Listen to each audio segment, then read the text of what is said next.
spring.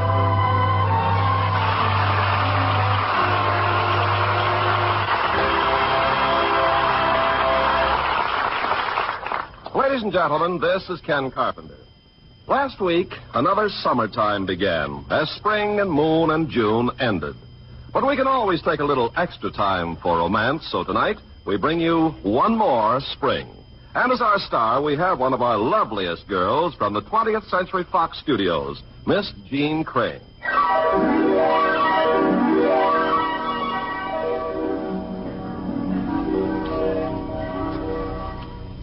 And now, Miss Jean Crane, starring in Robert Nathan's delightful romance, One More Spring.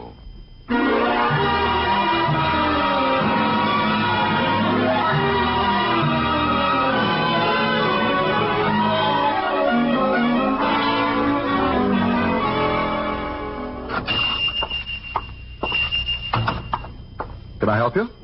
I wondered, that crystal candelabra in your window, how much does it cost? Oh, I'm very sorry, miss. That candelabra's not for sale. Oh, and I had my heart set on it. Well, that's the only thing I keep in the window because it isn't for sale. And so I never have to take it out to show anyone. But the candelabra was the only thing I wanted. Oh, I'm sorry. Well, if you won't sell it, I suppose you won't. I've often meant to stop in and ask about it. You see, I live nearby. Oh, yes, I think I've noticed you passing the windows. Your face is very familiar. Oh? Perhaps you've seen me on the stage. Well, you're an actress? Of course, I really should buy a pair of candelabra, not just one. I've a rather large living room. One candelabra might seem lost in it. Well, I must get to rehearsal. Goodbye. Goodbye. Mr. Otkar, why didn't you sell it to her? You could use the money. Well, that candelabra's been in the family ever since I can remember. I couldn't sell it. Well, that's your affair. My job is to take over your creditors. I've one or two papers for you to sign, that's all. Too bad you're losing your business. Well, it wasn't much of a business, and I guess I wasn't much of a businessman. Where do I sign? Right here. Thanks. Oh, I'm sorry to have to put you out, Mr. Otkar. But don't mention it. Where are you going, Mr. Otkar? No place special. Oh, that's how it always is. Don't you have a home, Mr. Otkar? No, I've been sleeping here in back of the shop. Oh, you can help me pile my things on that little pushcart outside, if you will. Well, at least you've got a bed. Net proceeds of Jared Otkar's flyer in the antique business. A bed, a crystal candelabra, a stove, and an umbrella. What more could a man want? Where will you go, Mr. Otkar? Well, first, I must think. And I always do that best in Central Park.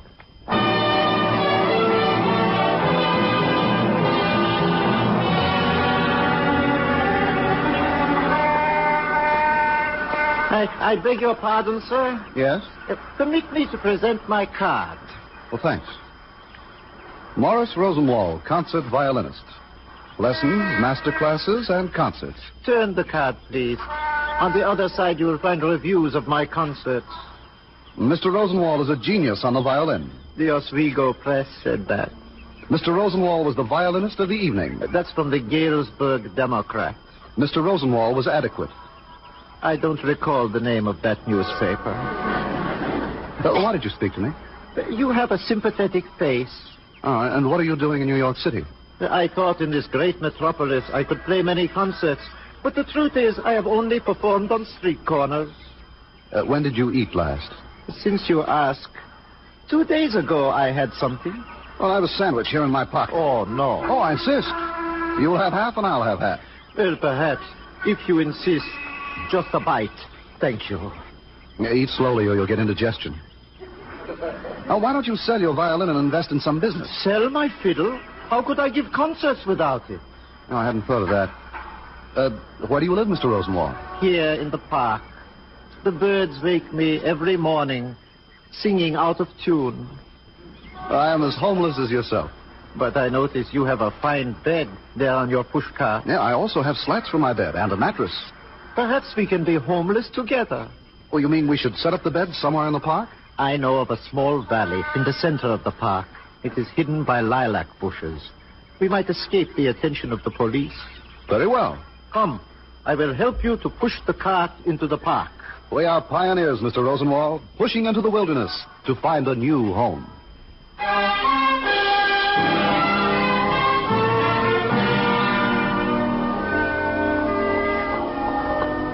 Hello there. I beg your pardon? Don't you remember? You were in my antique shop this afternoon. Oh, yes, the crystal candelabra.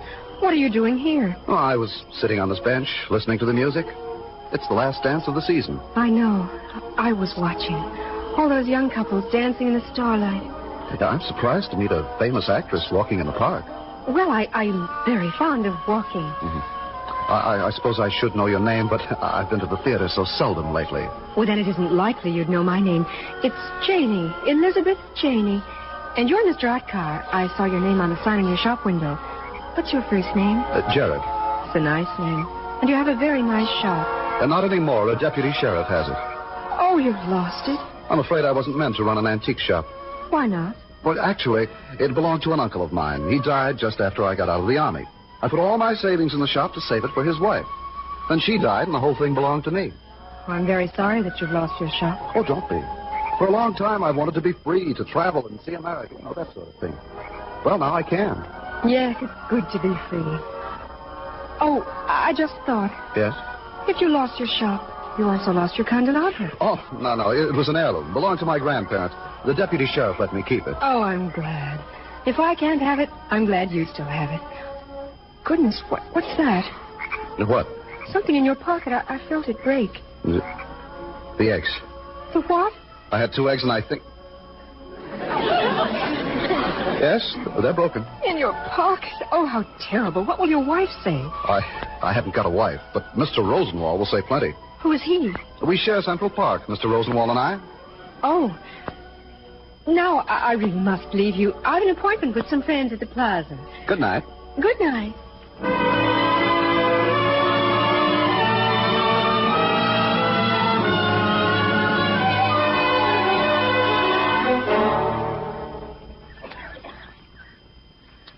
Ah, Jared, it is good to rest here on your beautiful carved bed in this valley in Central Park that belongs to us. If only we had a bit of food. Well, tonight I will catch one of those fat pigeons and roast it over a fire. Now tonight, when we have a fire, perhaps you'll play your violin for me. I am not a gypsy. My fiddle would catch a cold in the night air. Mr. Rosenwall, we are caught. What? Someone is standing at the foot of our bed. It's Mr. Sweeney. He is a friend? Mr. Sweeney is a music lover. He is also a street cleaner. For many weeks I have promised him that one day I will give him fiddle lessons. Mr. Sweeney, this is Mr. Otkar. Doesn't say very much. Well, Mr. Sweeney is shy. This is Jared, Mr. Sweeney. He's my friend. Therefore, he's your friend. Oh. And are you living in the park? We are indeed. But the cops will push you out. We've thought about that, Mr. Sweeney. Well, now it happens that there's a tool shed where you could set up your beautiful bed. A tool shed? No one knows of it except myself. That's where I keep me little cart. Come on, I'll take you there. Well, Mr. Sweeney, you are indeed a friend. A beautiful man, Mr. Sweeney.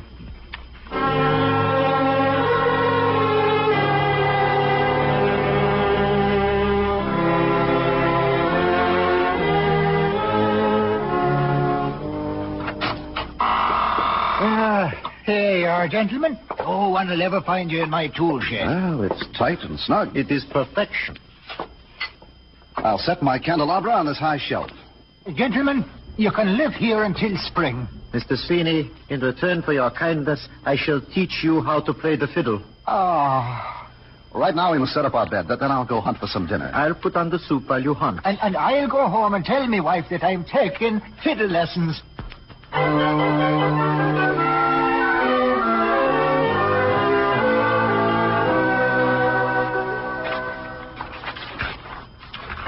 Mrs. Sweeney. Yourself?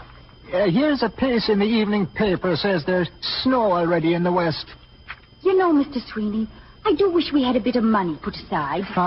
And what would you do with it if we had?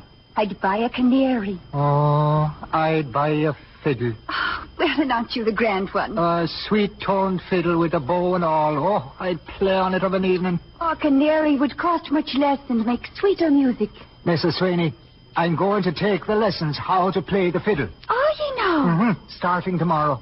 There's a man living in my tool shed. Oh, whatever are you saying? It is him will teach me. Oh, it'll be a grand thing learning to play on the fiddle.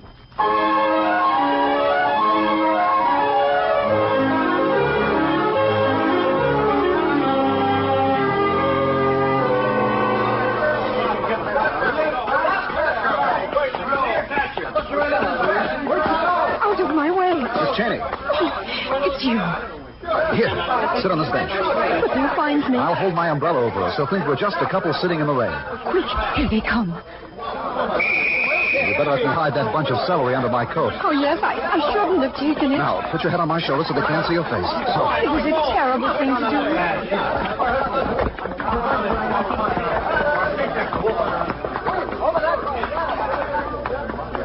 Is it a long time since you've eaten?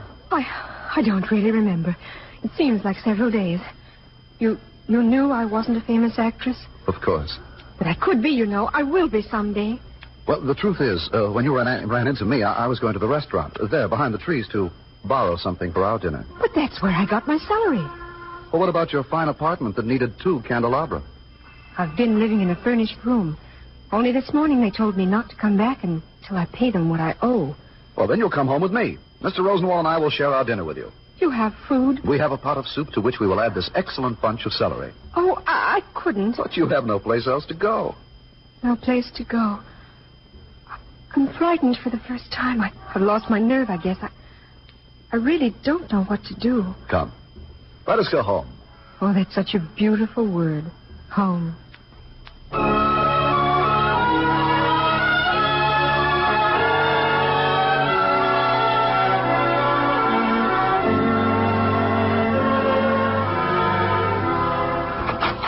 Mr. Rosenwald?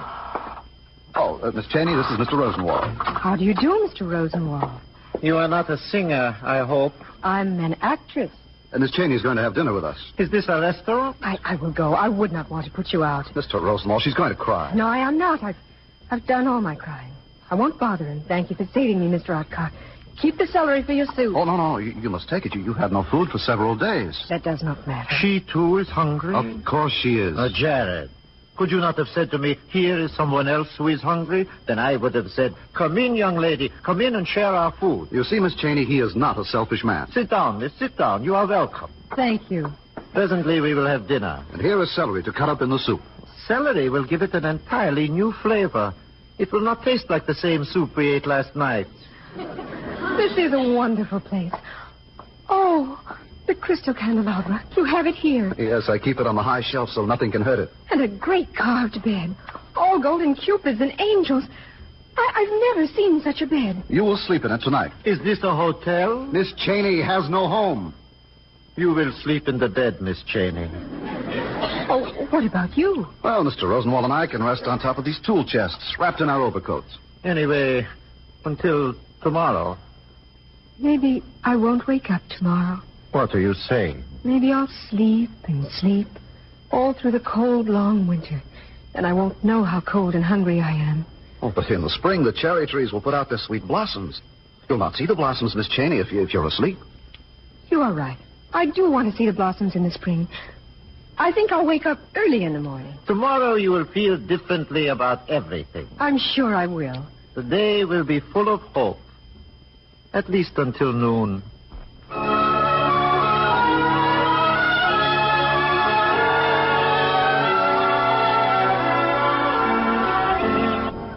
Oh, it is a beautiful day. Yes, the air is appetizing in the early morning. Perhaps today I'll find a job. I will visit a certain concert manager I know with an office in Carnegie Hall. There's a producer told me to come back this afternoon. He's casting a new play with a wonderful part that I could do.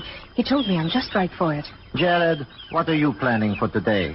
I'll just walk in the park and do a little thinking. That's good. Mr. Otcar, I want to thank you for letting me stay here last night. And you too, Mr. Rosenwald. I don't know what I'd have done if you hadn't. It was a pleasure, Miss Cheney. I do hope that we will all meet again. Oh, but you're coming back here tonight. Oh, no, I couldn't do that. Not again. Oh, but you must. You've no place else to go. You must come back. Mustn't she, Mr. Rosenwald? Why, yes. Of course she must. You want me to come back here? We do. Promise that you will. Well? I'll expect you not later than sunset. Promise. Very well, Mr. Otcar. I promise.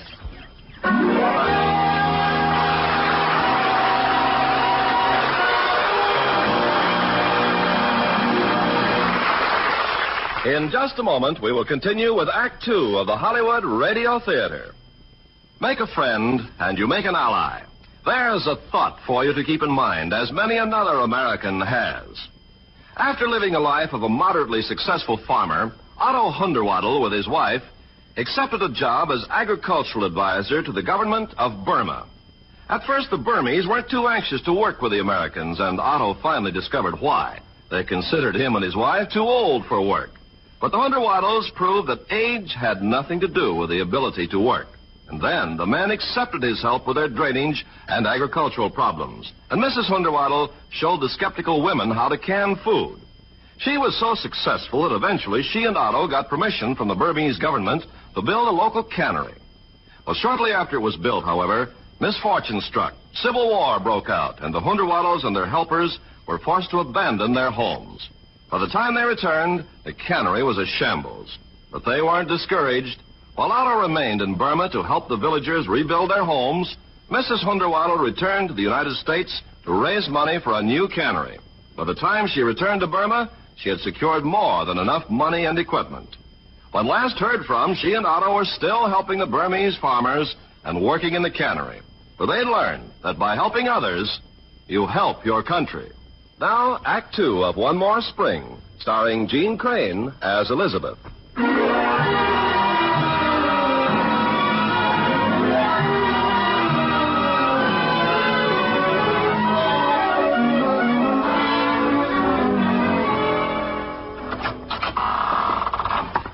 What a day this has been. Oh, it's you. Who else? Were you expecting the park commissioner? Well, Elizabeth hasn't come back. The sun set half an hour ago. Yeah, I brought a bit of meat. She promised that she'd come back. I earned a bit of money today, playing Tchaikovsky on Fifth Avenue. A most appreciative audience. The people are always more musical after a heavy rain. I suppose we shouldn't have let her go this morning. I find Tchaikovsky pays much better than Beethoven. I thought she'd keep her word. Am I very late? Miss Cheney. Oh, you did come back. I said to myself that I wouldn't. But I've really no place else to go. You found a job? No. The play was cast, but they were very nice. Told me to see them in 2 months. And look, I brought some food. Food? Vegetables and bread. An actress I know loaned me $1. She has a job in the show. I guess I must have looked a little pale or something. Anyway, she insisted that I borrow $1, so I did. Miss Cheney, I am glad you came back. And you, Mr. Otcar? I would not have slept tonight if you hadn't. Those are the kindest words that have been said to me in a long, long time. Yeah, there's so little kindness in the world, so little tenderness. Ah. Mr. Sweeney, come in. This is Mr. Sweeney, Miss Cheney. How do you do, Mr. Sweeney? Oh. Mr. Sweeney is studying to be a violinist. Every night I give him a private lesson in return for the use of his tool shed. That's the best way I ever heard of paying one's rent. I take out my fiddle and proceed with the lesson while you two cook dinner. I will listen. I'm very fond of music. Yeah? I will cook dinner.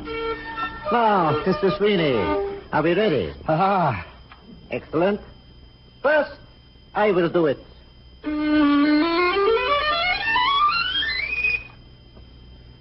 That is how it should be done, Mr. Sweeney. Ah. Now, here, you take the fiddle. So, now, you try it.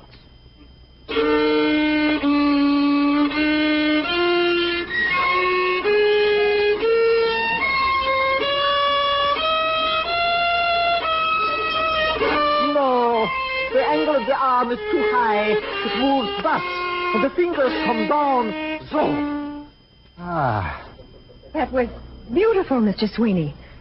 With patience, someday, he will play a little piece. Ah.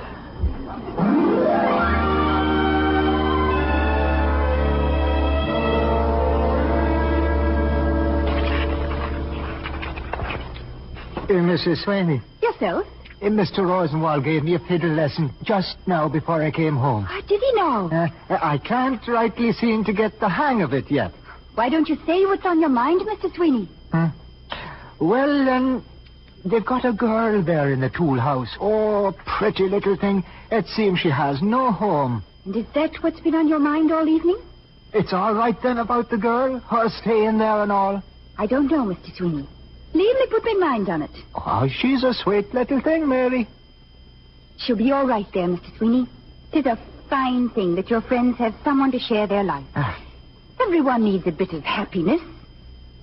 You know, Mr. Sweeney, I've been thinking we might spend the money we've got in our savings come Christmas for a canary. Oh, you're a good woman, Mary. Oh, yes, 'twould be a happy house with a canary in it, singing its little heart away. A good woman.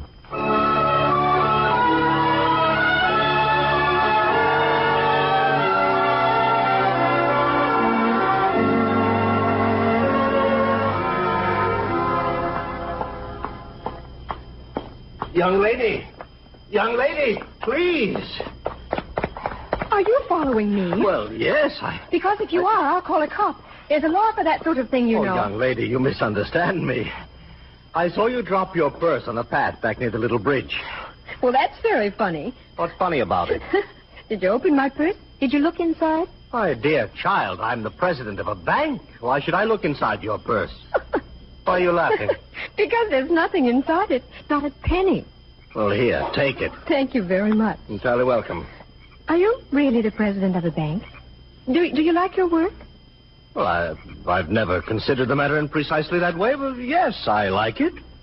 That's all I really care about, my bank. All you care about? Is it really? Well, just the same, I can see that you're really very unhappy. I'm nothing of the sort. I noticed you just now as I walked past the lake. You were standing there, looking at the water with such a strange expression on your face. Is there anything I can do to help you? To help me? Are you a failure, too? A failure? I've told you, I'm the president of a bank. And I'm not in the habit of talking with strangers in Central Park. Good evening, young lady. You're very rude, even if you are the president of a bank. Miss Cheney? Mr. Otcar.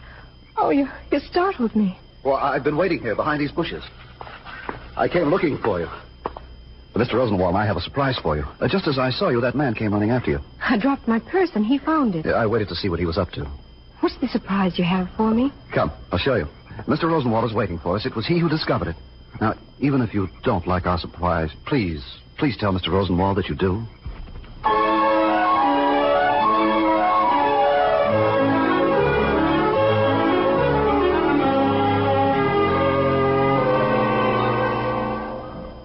And you cannot guess what this large object is? Oh, let me see it. It can't be a building, all hidden under canvas. No, not a building. An automobile, perhaps? She'll never guess, Mr. Rosenwald. Pull the covers away and surprise her. Very well. I pulled them down. So. Oh, it's a merry-go-round. A carousel. Covered for the night in case of bad weather. Such beautiful animals. Horses and giraffes. You like your surprise, Miss Elizabeth? I think it's the most wonderful surprise I ever had. Come, Miss Elizabeth. You shall ride upon the carousel. Will it work? Well, I'll push it around with this wooden handle. While I play music for you. Just let me get my fiddle out of its case. Come, climb up, Miss Cheney, and sit on one of the animals. Which shall it be? I've never before ridden on a merry-go-round. See, I know. I'll ride the green giraffe. Now, let me help you. Thank you, Mr. Otcar. Up you go. A waltz for Miss Elizabeth. Now, hold tight. Whee!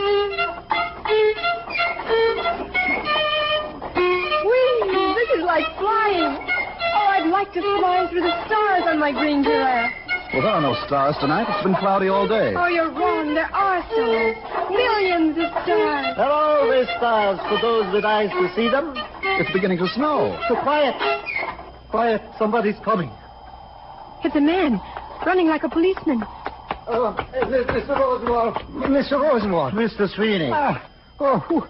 My friends. Mr. Sweeney. I heard you fiddled. It sounded as though the wee people were dancing in the park. Are you disappointed? It's only us? Oh, not at all, no. I was just after looking for you in the tool house. Mrs. Sweeney, that's my dear wife, has asked me to invite all of you to our apartment for Christmas dinner. Christmas dinner? And how soon would that be? Well, sometime next week. I suppose we can wait. You'll come. Of course we'll come, Mr. Sweeney, with pleasure. Now, turn the merry-go-round, Mr. Otcar. I want another ride on my green giraffe. Music, Mr. Rosenwald.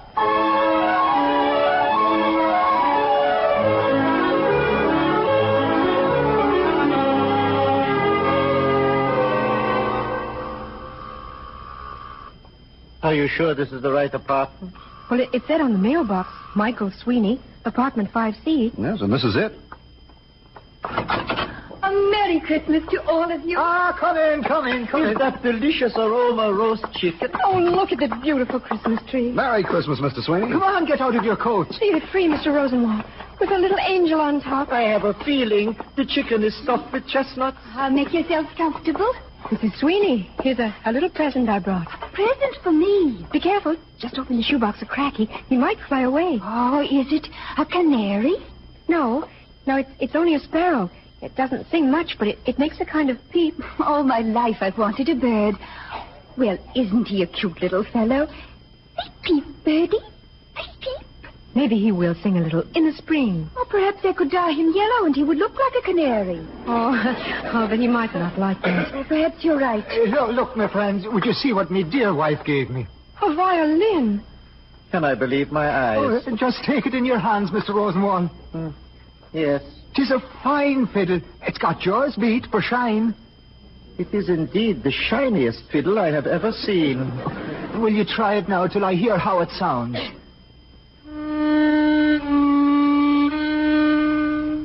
Oh, would you listen to that? Beautiful. Beautiful. You play something, Mr. Sweeney. I would not deprive you of your new fiddle on the first day you have it. Play us a fine scale, Mr. Sweeney, love.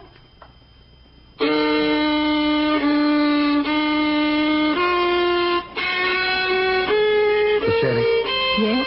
come here, near the door. Oh, we mustn't be rude while Mr. Sweeney's playing. Miss Cheney, do you know anything about mistletoe? Very little. Well, in ancient days, the Druids believed there was a kind of magic in the mysterious berries. Did they? Today, we no longer believe in magic. But if we were only a bit wiser, we'd realize that while the magic has gone out of the mistletoe, it has never left our hearts. What are you saying? You should never stand under the mistletoe, Miss Cheney, unless you're willing to be kissed. Oh, but I am willing. Most willing, Jared.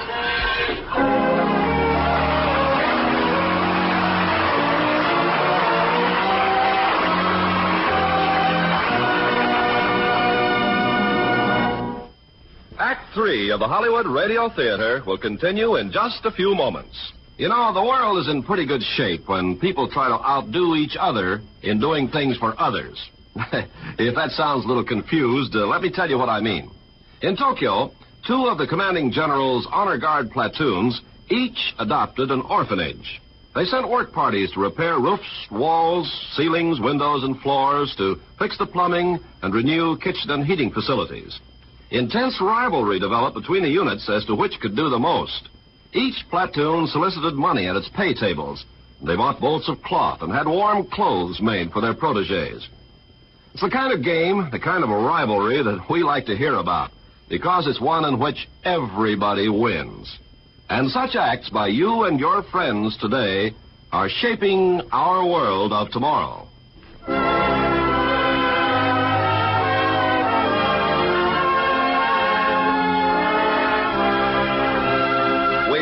Now for station identification.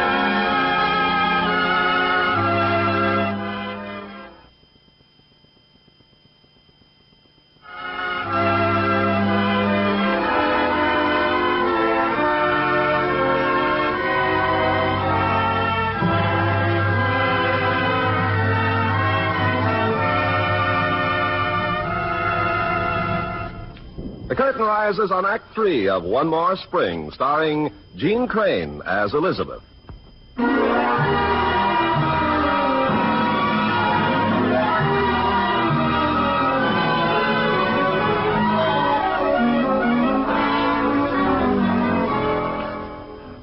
Dinner's nearly ready, Mr. Rosamond. Good. Where did Jared go? He said he was going out for a walk. In all this snow. Mm-hmm. That was a fine dinner last week of Mrs. Sweeney's. I never before tasted the white meat of chicken. It was most interesting. Mr. Rosenwald, I cannot live like this. So? It's not natural. Well, why have you stayed? What do you want? I want to be cherished. We all want something. I want to hear music again, real music. I want to give a concert. My heart tells me that I must make music. Don't you think my heart also tells me something? What does your heart tell you, Miss Elizabeth? It tells me that I need affection and love, because that's what it's made for. We'll die otherwise, my heart and I. My heart will stop beating. Mr. Rosenwald, Miss Cheney. It's Mr. Otkar. Open the door. Something has happened. Help me. What is it? This man, help me carry him inside. Why, it's the banker who found my purse. How did he get so wet? He jumped into the lake. Close the door or we'll all have pneumonia. Oh, we have no blankets or hot water bottles. No medicine. Why did you bring him here? Did you expect me to let him freeze to death? Oh, you have so little sense. Bringing people home with you. There are hospitals. We'll take these wet clothes off him and get him into bed. He's a rich man. Well, if you aren't going to help, at least you can be quiet. The president of a bank, and yet you bring him to a tool shed. Go away. Don't bother me. Very well, I will go away. Oh, Miss Cheney. I should have gone weeks ago. In fact, I should never have come here in the first place. Yeah, but I didn't mean... I'll go away, and I'll never come back. Miss Cheney.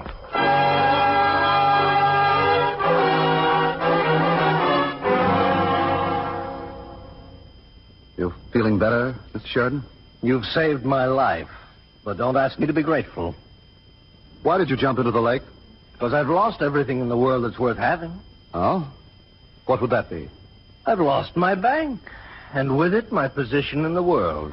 Well, position is not as important as you might imagine. I am a concert violinist, yet it has been 2 years since I gave my last concert. I'm very tired. I don't know what to do, where to go. You can remain here with us. For a short time, perhaps, until I can think of something. Well, you're welcome to stay here as long as you wish. He's asleep. Mr. Rosenwald, where do you suppose Miss Cheney's gone? How would I know? Well, it's been several hours. Maybe she, too, will jump into the lake. Now, don't say such a thing. Never forgive myself letting her go like that. She's lost somewhere, and it's all my fault. I have come back. Oh, Elizabeth. Well, don't stand there, you two. Take some of these bundles out of my arms. Elizabeth. What's in all these packages? Blankets, aspirin, nose spray, cough drops, and food. Food? Now, don't. You can all be as sick as you like. All three of you. Well, Elizabeth, where did you get these things? I bought them. But you had no money. I got some. How? Where? Have you forgotten? I'm an actress, and I've been acting. You've been what? Someday I'll show you what I did. Right now, help me get all these things unwrapped. A hot water bottle. Oh, Elizabeth, I am glad that you've come back. Thank you, Jared. Now, we must take our patient's temperature. I've even brought a thermometer. Elizabeth, I discovered tonight I love you. Did you, Jared? All this talk about love. Don't you hear those bells? It's midnight. The start of another year. Oh, I would like to wish a happy New Year to all the world. That's how happy I am. Happy New Year, world. Happy New Year.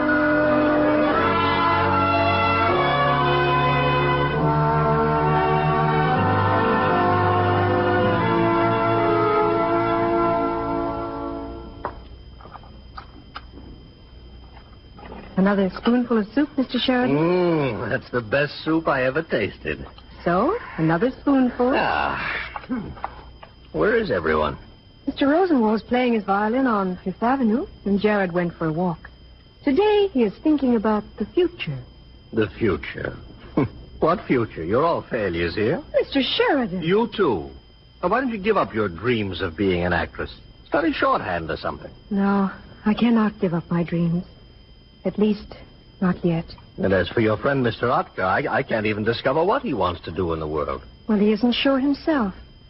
Not yet. How long have I been here with you? Nearly 3 weeks now. Very curious. You people seem to have done something to me. The fate of my bank is no longer a matter of great interest. I wonder if I'm still out of my head. I don't think so. You've had no fever for several days. I suppose the police will be looking for me. Why will they be looking for you, Mr. Sheridan? What have you done? I took money from the bank and invested it in foreign currency. It's lost, every dollar of it. Was this your money? Of course not. Not a penny of it. Well, then you should replace it with your own money. Replace it? Well, if you'll excuse my saying so, it seems fairly obvious that you should, doesn't it? Well, I suppose you're right. You know, I think I've been overworking. I must have been. A bank president shouldn't get himself into a situation like this. Mr. Sheridan, isn't there someone you'd like me to notify that you're here? Oh, no, there isn't anyone to be interested in my whereabouts. No family? All I have is a big, empty house. No friends? Only you and Jared and Mr. Rosenwald. Miss Cheney, I want you to know I've been very happy here. I know. I've been happier myself since I came here. Happier than ever before in all my life. And what's more, I'm going to stay here.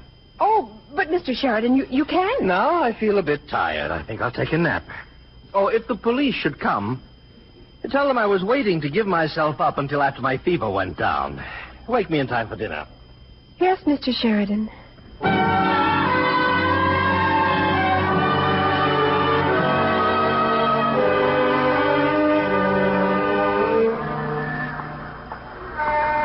This is where I earned my money. Remember that night you rescued Mr. Sheridan from the lake? Here, in Columbus Circle? Let us walk among the people, and I will show you. Oh, but Elizabeth... Come, you will see it for yourself. Now, Jared, you'd better move away from me until I've finished. Finished what? Well, what are you going to do? You'll see.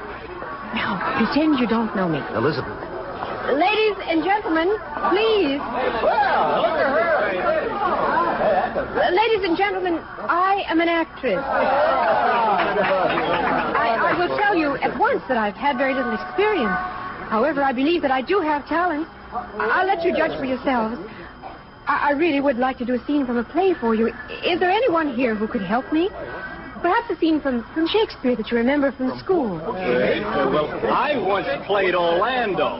In As You Like It. Where was this? At Brooklyn College. Well, you remember this scene. How now, Orlando? Where have you been all this while? Oh, no. I think I remember. You, a lover. And you serve me such another trick. Never come in my sight more. My fair Rosalind, I come within an hour of my promise. Break an hour's promise in love. He that will divide a minute into 1,000 parts, and break but a part of the 1,000th part of a minute in the affairs of love. It may be said of him that Cupid hath clapped him on the shoulder, but I'll warrant him heart whole. My dear, pardon me, dear Rosalind. Nay, an you be so tardy, come no more in my sight.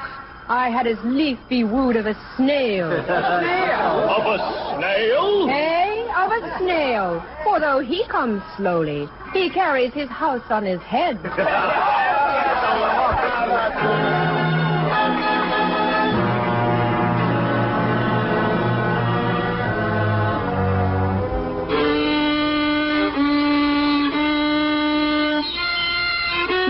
Fiddle in your neck, Mr. Sweeney. Ah? You cannot play it if you hold it in your stomach. Oh. Here's your wife. Mr. Rosenwald. Mrs. Sweeney. Oh, me darling. Oh, let me sit down. I'm that worn out. A bad day at the bank. I had no idea you worked for a bank. Oh, for 10 years I've operated an elevator there. Down and up, until the day of the tragedy. Since then, it's been down and down. What tragedy was this? Well, the president of the bank, he disappeared. When was this? What was his name? Oh, about 2 months ago, and Sheridan's his name. I thought so. Oh, such a fine gentleman he was. Where has he gone? Do they know? Oh, nary a trace of him until this very day. Today?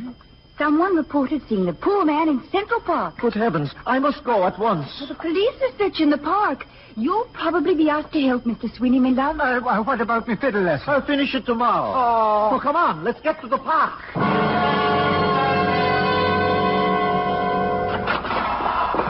Mr. Sheridan, where is he? Here I am. We're just sitting down for dinner. Is anything wrong? Wrong. The park is full of police. The alarm is out. Somebody saw our banker. Well, they'll never find him here. I shall grow a beard. But at the moment, I'm going to eat my dinner. Come on, sit down, everybody. Sit down.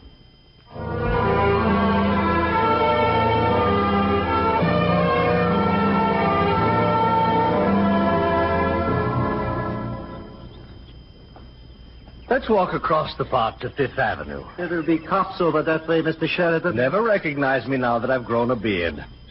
Miss Elizabeth, will you take my arm? Why, thank you. Janet said he'd be along in a minute. You two go ahead. I'll keep my eye out for him. Oh, the air is very soft this afternoon, Mr. Sheridan. Yes, and sweet.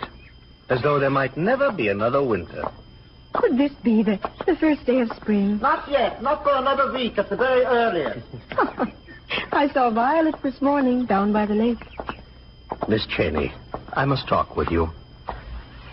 Well, Mr. Sheridan, Now, Miss Cheney, you said something many weeks ago about my using my own money to make things right at the bank. And what have you decided? I'm going to use my own money to replace the money that belonged to the depositors. Oh, I'm sure the depositors will be most grateful. Of course, I have always had a very special attitude about my own money. But lately, living here with you, I've learned to look at things quite differently. Have you really, Mr. Sheridan? Oh, you and Jared and Mr. Rosenwall, you've given me a new courage. I think I've gotten most of it from you, Miss Cheney. From me? Oh, but I have no courage. None at all. And I intend to give myself up to the first policeman I meet. What will they do to you, Mr. Sheridan? Oh, very little, I imagine, if I return all the money. We'll miss you. These have been the happiest months of my entire life. I know exactly what you mean. I suppose soon it will be all over for me. Hello, there's a parade down Fifth Avenue. Yes, I hear a band. It must be the first parade of the season. Come, we'll get to Fifth Avenue before Mr. Rosenwall overtakes us. He and Jared are way behind. Where there's a parade, there will be policemen, and I will surrender to them. Mr. Sheridan. I will give myself up.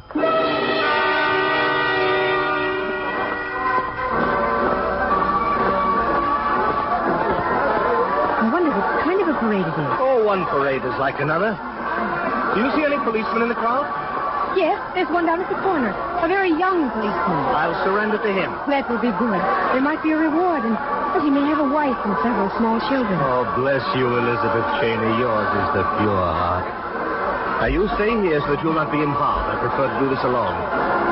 Goodbye, Miss Elizabeth. Goodbye. Isn't that Mr. Sheridan? Sure. Yeah, that's your Mr. Banker. Yeah, it's right up there. Don't stop him. He's giving himself up to the police.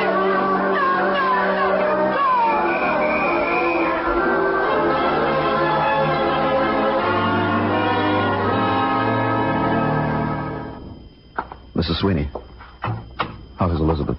Still unconscious. The doctor says it will be several hours before he can tell if she has a concussion. Oh, that mob of fools, they knocked her down. Or at least she had the sense to bring her here. There was no place else. When the ambulance driver asked where she lived, I couldn't tell him the tool house in Central Park. It is a good thing it happened on a Saturday and me home from the bank. I'll go back and sit with her for a while. I will see that you don't disturb her. I'll not make a sound.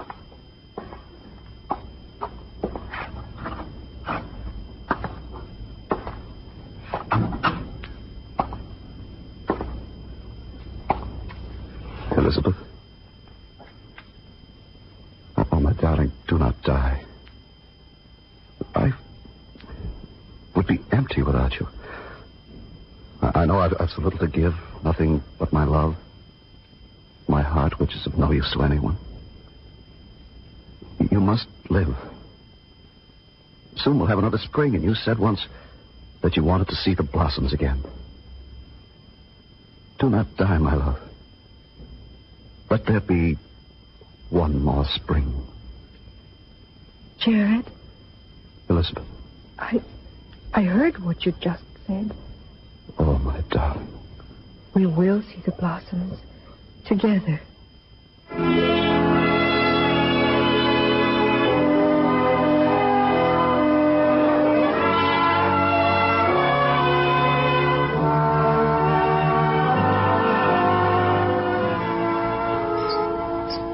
It's Birdie.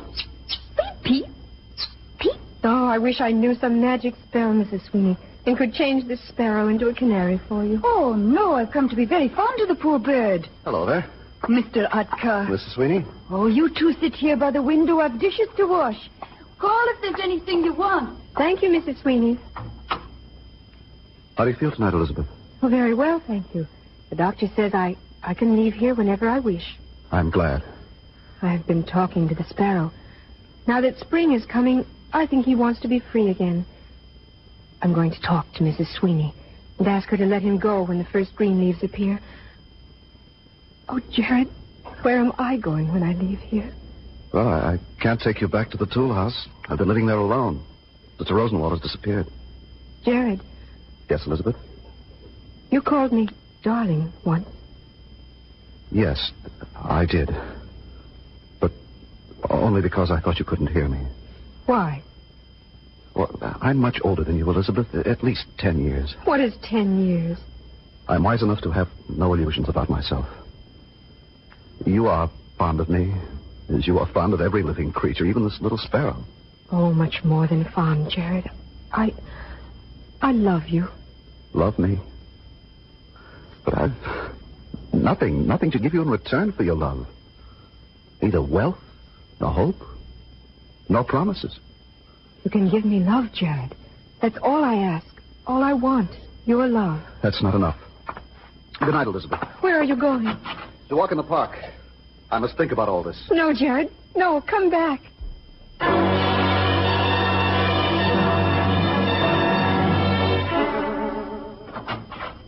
Mr. Sweeney, I have the most wonderful news. Come in, lad. Come in. Who is it, Mr. Sweeney? It's me, Mrs. Sweeney. Jared.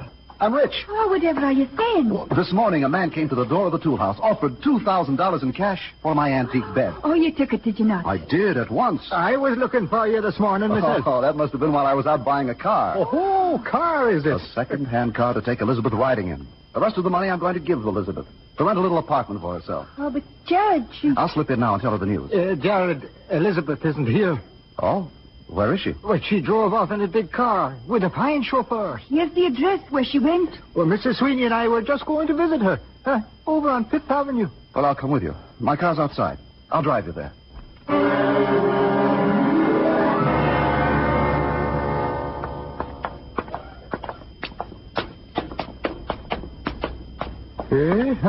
There's a light in every window. Looks like a palace. Well, what's Elizabeth doing in a place like this? Oh, ring the bell, Mr. Sweeney, love. Oh, do I look all right? This must be a private home. Good evening. We're looking for Miss Elizabeth Cheney. Come in, please. Thank you. Tis a fine mansion. If you will step into the ballroom, the concert will begin in a moment. Concert? What concert? This way, please. Come along, Mr. Sweeney, dear. Mr. Upcott! Yes? Well, I'm glad to see you. Well, Mr. Sheridan, what are you doing here? Oh, this is my home. You live in this museum? It is, isn't it? Oh, come, I've something to show you. Come along upstairs. Well, do you know what's happened to Elizabeth? Miss Cheney, you'll see her in good time. Right now, I want you to... Jared, I'm giving a concert. Mr. Rosenwald, where have you been? Here with Mr. Sheridan. He has invited a very select audience tonight to hear me play. Even a few critics. Jared, I'm giving a concert. See you later. Good luck. And here we are, Mr. Upcott. Well, it was you who bought my bed. Didn't you guess? No, I didn't even suspect. I had one of my assistants buy it for me. Doesn't it look handsome in here? Yes, but why did you want it? If you told me, I'd have given it to you. I wanted it as a sort of memento of these past months. I'll keep it here to remind me of all the good things that I discovered with you and Miss Cheney in Central Park. Affection and kindness. I heard your voice, Jared. Elizabeth. Oh, Elizabeth. How beautiful you look. This is a new dress. Mr. Sheridan gave it to me. Oh? Oh, I see. You'll be living here with Mr. Sheridan and Mr. Rosenwald. Don't be a fool, Jared. Elizabeth's been waiting all evening for you to come. That's all she's talked about. Mr. Rosenwald's begun his concert, and I'd better join the guests downstairs. You two come down when you've finished talking. Elizabeth. Oh, Jared, I was afraid you wouldn't come. There's so much I want to say. I know. Isn't it wonderful the way things have worked out? Mr. Sheridan repaid all the money at the bank. They said he was suffering from amnesia. That's why he disappeared. And he still has lots of money left. Millions, I guess. He's going to sponsor Mr. Rosenwald's career. Well, what about you, Elizabeth? Me? Why, I guess that's up to you, Jared. Look, I can't talk here. This place smothers me. I'll get my coat, and we'll leave. Don't you want to hear the concert? Mr. Rosenwald won't miss us. I bought a car. It's waiting outside. A car? Second hand. Come along. We'll drive to the moon tonight. Just the two of us.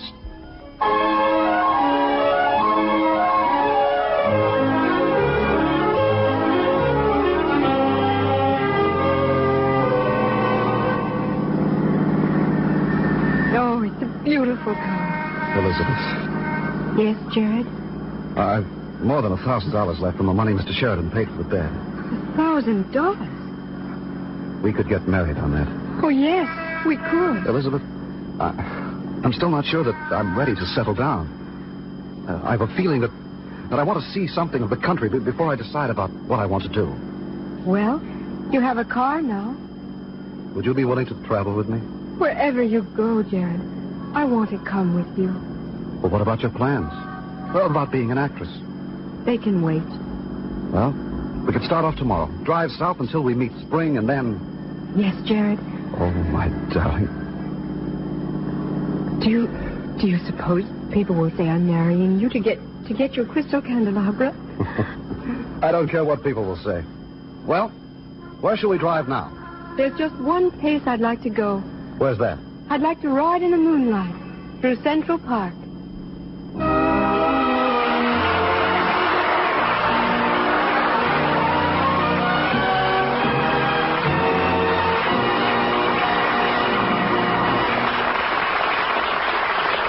In a moment, Gene Crane will return. Shortly after World War II, some Army officers in the Philippines took the time and trouble to find out that their houseboy had one burning ambition, one desire in life, and that was to come to the United States and study for the Baptist ministry.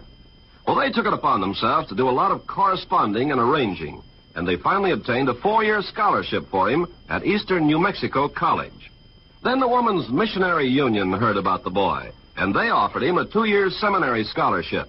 But there was still a mighty important question, the question of raising $440 for his passage to the United States. And it was in an Army chapel that Catholic, Protestant, and Jewish servicemen joined together to collect the funds so that this boy might become a Baptist minister. Such acts by you and your friends today are shaping our world of tomorrow. And now, here's Gene Crane.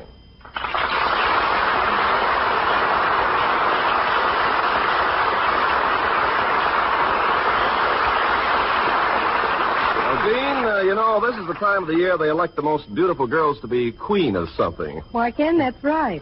As the Orange Grove queen, the queen of iced tea, or what have you. And I'd like to nominate you as the Technicolor queen.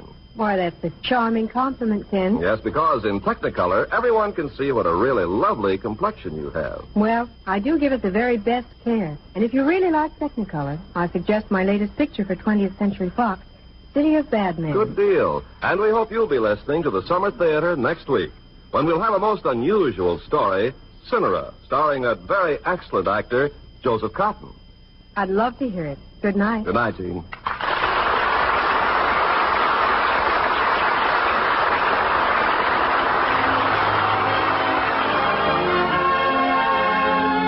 Hollywood Radio Theater is a presentation of the United States Armed Forces Radio Service.